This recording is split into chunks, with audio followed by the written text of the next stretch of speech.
Minggu lalu IHSG kembali terpuruk. Kali ini sudah menembus level 6.700-an. Banyak yang menunjuk gonjang-ganjingnya pasar global yang membuat pasar kita terus terpuruk.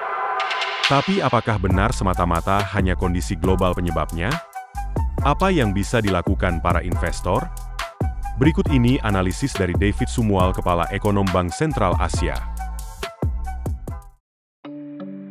Kondisi eksternalnya memang kurang baik, memang terakhir ya. Kita lihat di XY dolar itu kecenderungan menguatkan. Pertama itu diawali dengan data non-farm payroll yang melebihi ekspektasi. Ekspektasi 180.000, ternyata sampai 272.000. Ini kan cerminan ekonomi Amerikanya masih strong enough sebenarnya ya. Lalu terakhir ada perubahan dot plot ya. Tadinya kan memang dot plotnya terus berubah nih dari awal tahun ya. Kan ekspektasi market awal tahun bisa turun 6 kali suku bunga Fed, lalu 3 kali. Dan bergeser terus nih, Maret, April, Juni, Juli terus bergeser. Nah sekarang ekspektasi dari petinggi Fed itu hanya 1 kali penurunan di akhir tahun. Nah ini artinya juga bank-bank sentral lain di emerging market kemungkinan masih juga menunggu kan ya, sebelum mereka juga melonggarkan kebijakan moneternya. Ini berita eksternal ya, berita eksternal yang memang membuat market relatif bergejolak ya terakhir. Mata uang emerging market termasuk beberapa mata uang hard currency juga melemah ya. Nah yang berikut juga kita lihat sentimen di pasar modal kurang baik ya. Jadi ada outflow di pasar SBN sampai sekarang year to date itu sekitaran 28-29 triliun. Tadinya memang saham ini di pasar saham masih positif sampai sekitaran bulan Maret April ya. Tapi mulai Maret April ke sini ini kecenderungan mereka outflow. Jadi kelihatannya untuk mereka terutama fund-fund manager regional ya, itu mereka lebih suka masuk ke pasar-pasar yang dianggap lebih murah valuasinya. Contohnya China. China kan memang sejak tahun lalu cenderung di sell off ya. Di beberapa sektornya juga price to book value-nya tuh sangat menarik ya. Perbankan contohnya tuh menarik di Tiongkok ya.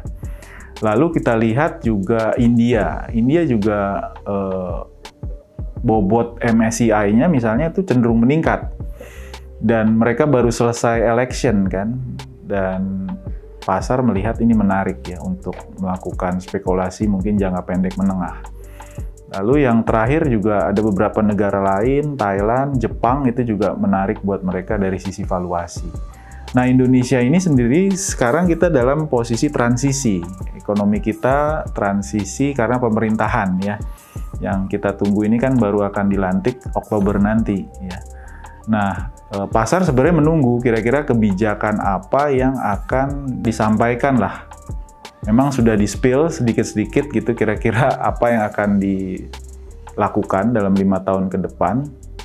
Tapi bagi saya yang paling penting bukan kebijakannya, tapi blueprint-nya yang paling penting. Jadi blueprint kebijakan dalam 5 tahun ke depan, misal mereka kan mengatakan ini lewat media yang saya ketahui ya, akan meningkatkan defisit anggaran, akan menambah utang, misalnya per PDB akan ditingkatkan ke arah 50% nih menurut pemberitaan ya.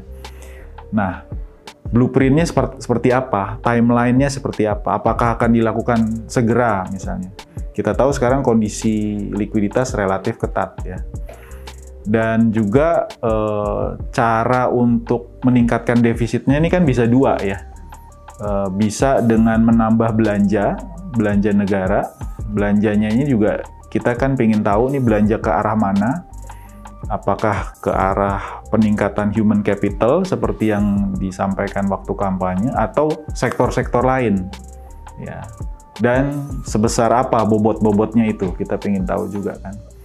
Lalu apakah akan mendorong sektor-sektor yang akan mendongkrak multiplier ekonomi sehingga pertumbuhan bisa lebih kuat gitu. Arahnya ke labor intensif atau ke capital intensif ini juga kita harus clear ya. Lalu yang kedua bisa juga deficit spending itu ditingkatkan dengan mengurangi pajak sebenarnya. Mengurangi pajak yang mana ya yang akan kita kurangi dan seberapa besar dan seberapa lama tentunya ya.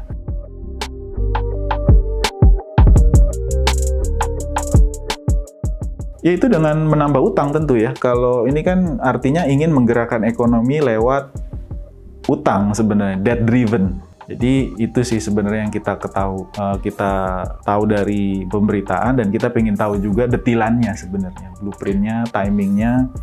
Karena memang kondisi kalau misalnya dilakukan segera kan kondisi likuiditas sekarang lagi relatif ketat ya. Nah, ini semacam apa sebenarnya kebijakan yang akan dilakukan.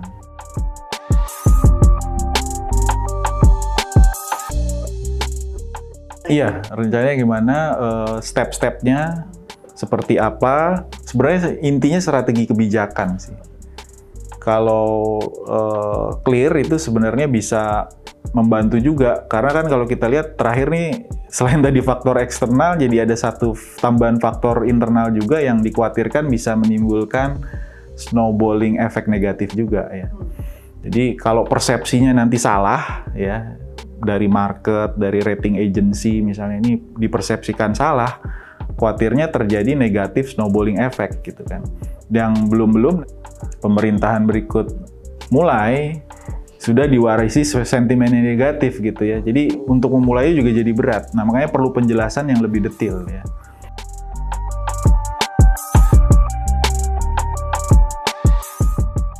Mereka tuh melihat transition period.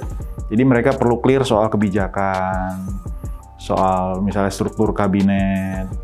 Lalu juga kan sekarang ada masalah juga di perekonomian gitu, aset quality misalnya, kondisi likuiditas seperti apa. Itu sih banyak yang mereka tanyakan ya. Namanya juga fund manager ya.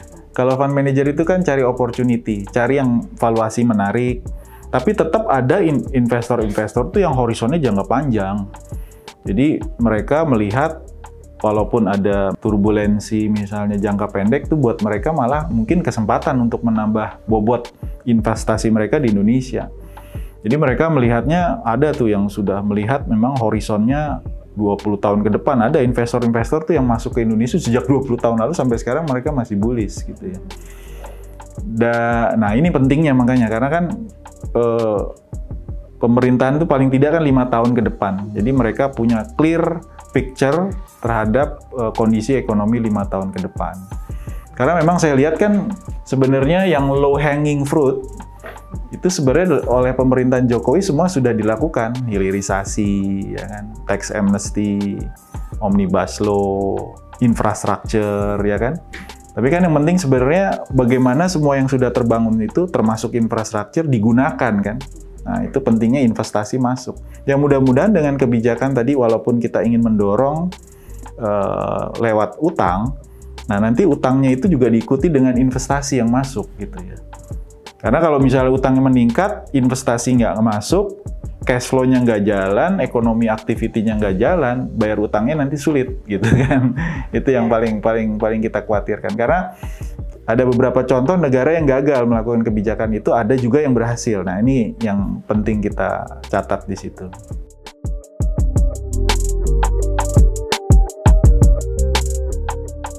Ya pasti kan investor itu kalau di pasar modal ada yang melihat pasar Indonesia, beberapa saham kan juga sangat atraktif ya. Pasti mereka akan melihat juga ya opportunity ya. Jadi yang dianggap valuasinya menarik dan punya potensi baik ke depan di beberapa sektor tertentu kan sebenarnya, apalagi yang terkait dengan consumer itu masih cukup bagus, demand masih cukup oke gitu ya. Dan memang ada beberapa sektor yang sekarang mungkin terpengaruh ya dengan pelemahan daya beli kan. Kita tahu kenaikan harga terutama pangan itu kan tinggi sekali ya, dari tahun 2020 sampai sekarang tuh sudah naik sekitar 22%. Padahal pangan itu bobotnya sekitar 20% dalam penghitungan indeks harga konsumen. Dan yang naik lebih tinggi itu sebenarnya indeks harga untuk mereka yang berpendapatan bawah, naik sekitar 16%. Sedangkan pendapatan atas, produk-produknya kan beda yang dikonsumsi. Nah, itu mereka hanya naik 11% kalau pendapatan atas, kenaikan sejak tahun 2020. Nah, ini tentu memukul kan daya beli mereka. Nah, untuk sektor-sektor yang masih oke, ya saya pikir ini mungkin opportunity mereka, karena kan mungkin marketnya lagi turun ya. Tapi beberapa sektor tertentu mungkin mereka wait and see juga sementara ini ya.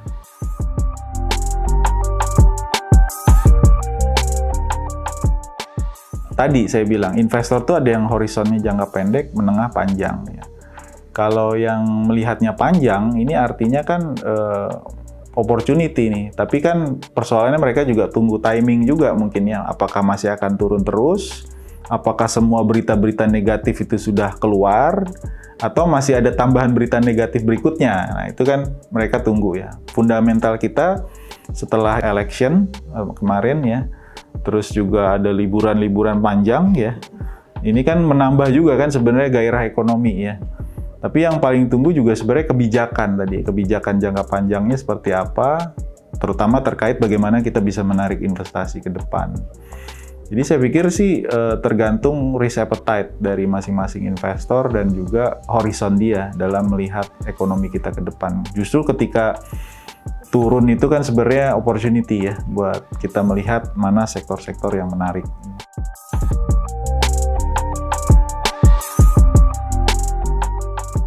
Makanya itu yang ditunggu investor kan, dari sisi kebijakannya itu apa yang mau didorong gitu ya. Misalnya dulu kan menarik zamannya pemerintahan sebelumnya tuh infrastruktur misalnya, makanya waktu pemerintahan Presiden Jokowi yang sebelumnya tuh kan kita lihat saham-saham infrastruktur tahun 2014-15 tuh naik ya kan, konstruksi juga. Nah sekarang apa? Apakah sektor pertanian, apakah peternakan, perikanan ya, apa yang lain ya, kita masih menunggu juga.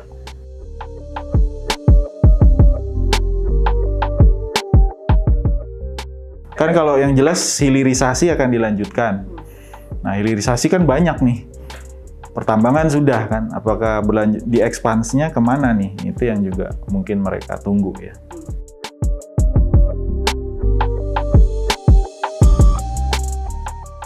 Iya, tekno saya pikir apalagi di luar ya, itu relatif sudah sebenarnya bubble sih menurut saya. Jadi apakah betul valuasinya sudah sedemikian match dengan fundamentalnya ya. Ini mereka sudah price in mungkin sudah 10 tahun ke depan mungkin dengan harga sekarang ya. Padahal kalau kita lihat kan perkembangan misalnya AI itu juga kan nggak secepat itu gitu ya. Sedangkan market semua resources likuiditasnya hanya mengarah ke 7 saham, bahkan hanya ke 1 saham ya di Amerika Serikat yang terkait dengan AI. Nah ini yang kekhawatirannya bisa memicu bubble ya. Kita sudah berkali-kali kan .com bubble. Nah kali ini kemungkinan saya lihat AI bubble itu bisa menjadi masalah.